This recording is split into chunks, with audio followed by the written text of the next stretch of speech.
ఆడ అడుగుతాడు 2-3 దినాలు లేదు తినడానికి. ఇలా చేస్తేనే అలా ఉంటుంది.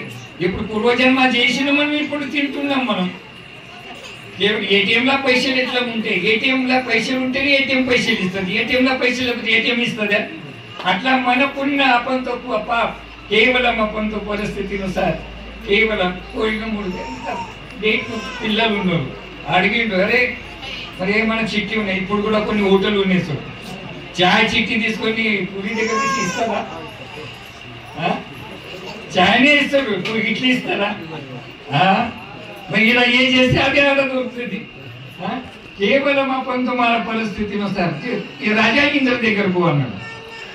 రాజా ఇంద్ర దగ్గర పోతాడు. ఈ రాజా స్వర్గత రాజా ఇంద్రుడు పోతాడు.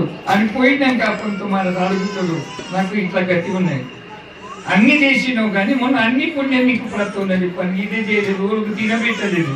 ఎట్లా? నీ శరీరం నువ్వే తినాలనుకుంటుంది. ఇప్పుడు కొన్ని రోగాలు ఉన్నాయి. ఇప్పుడు కూడా మన పాపం మనకే రోగం అపంతో మారదు. వంటే దాకానే బతుకుతాడు, లేకుంటే బాధ. ఇప్పుడు కొన్ని రోగాలు ఉన్నాయి. ఇది చేసే కర్మ మనది బాపు. ఇప్పుడు కోపం రావచ్చు, నేను మాట్లాడుతూ, కానీ ముంగటి గతి ఏమున్నాయి అది కూడా ఆలోచన చేసుకుని బాపు.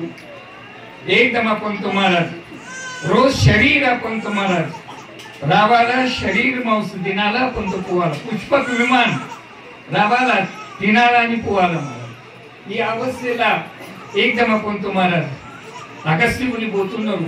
స్వర్గ విమానం స్వర్గ మనుషులు ఈ పరిస్థితి అతని దగ్గర పోయి అడుగుతాడు. అప్పుడు రాజా పూర్వజన్మ కథ అంటాడు.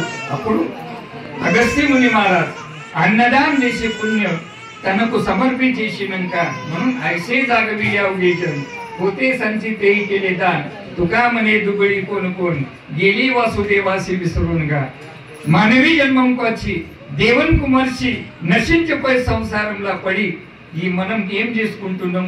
కేవలం ఈ హాని చేసుకుంటున్నాం. మనం కేవలం మహాత్ములు ఏం చేస్తారు?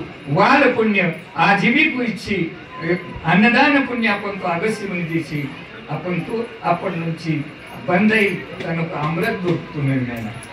ఆయన आणि केवळ आता एक स्वर्ग कंकण आपण तुम्हाला अगस्त्य मुनी कारण ఈ దుఃఖం పిలి నాకు వజా చేసిన అని స్వర్గ आपण तो कंकण చేతులు आपण तो యేసును ఆగిస్తున్నారు.